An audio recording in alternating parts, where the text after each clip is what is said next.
Today I'm going to explain the different types of watercolor paint and how I use them. Hey there, I'm Kate, I'm a watercolor artist, and welcome to my channel. Together we're going to break down watercolor concepts so you can feel empowered to dive into the world of watercolor and make a splash. Let's do it!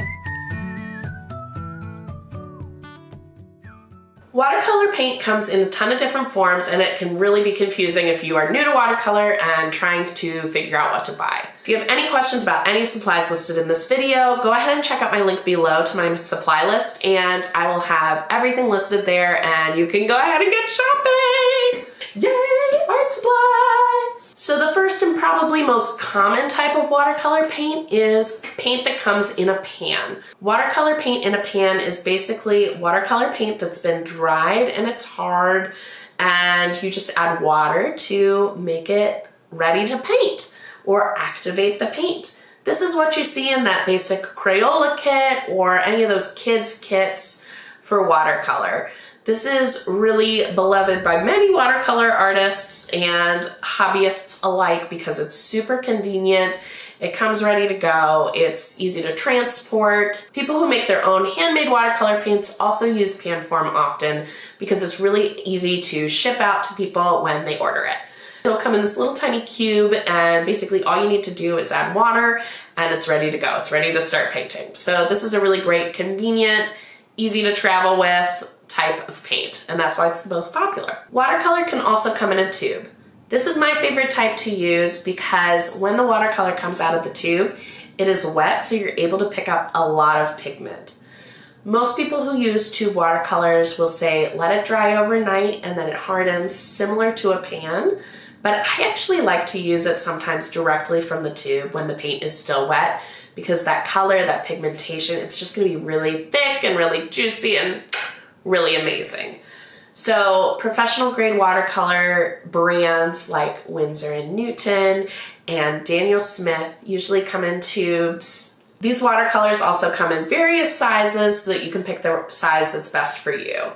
Honestly, the smallest one is really going to be a great bang for your buck. It'll last you forever, especially if you let it dry on your palette. I've had some of these tubes for like 3.5 years, so it'll definitely last you a long time. I just have the big ones because I'm going through a lot of paint for workshops that I do. There is no reason to buy the big mamas. The next type of watercolor that I'm going to talk about is watercolor that comes in a liquid form. These liquid watercolors are really great because the pigmentation is like so bright, so deep.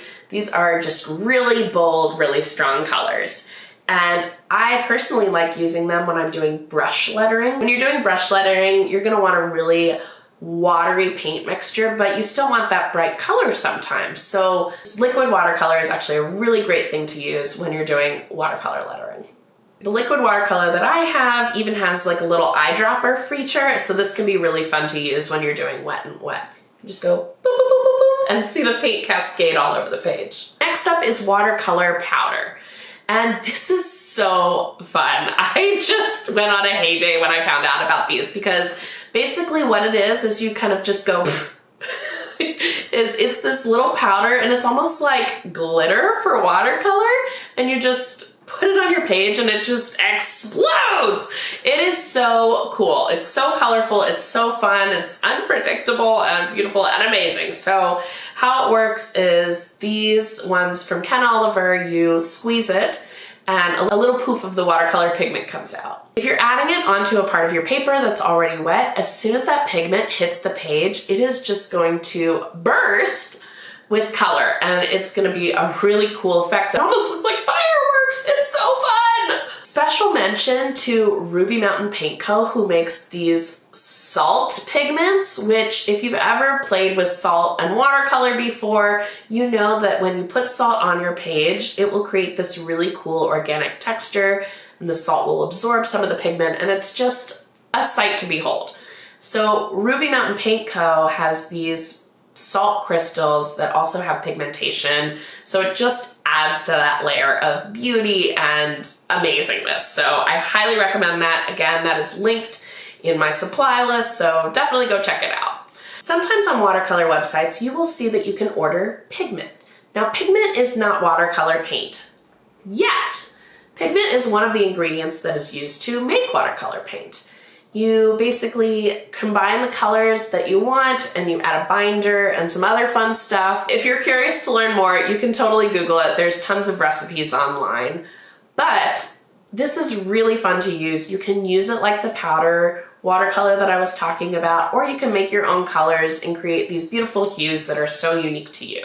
Watercolor paint comes in many shapes and sizes. Figuring out what works best for you is something that you will learn as you paint more. And so my #1 recommendation is to start painting. Go ahead and check out my supply list where I have all of my favorite things linked, but you might find that you like something else better. So if you have favorites that aren't listed on there, I would love to hear them.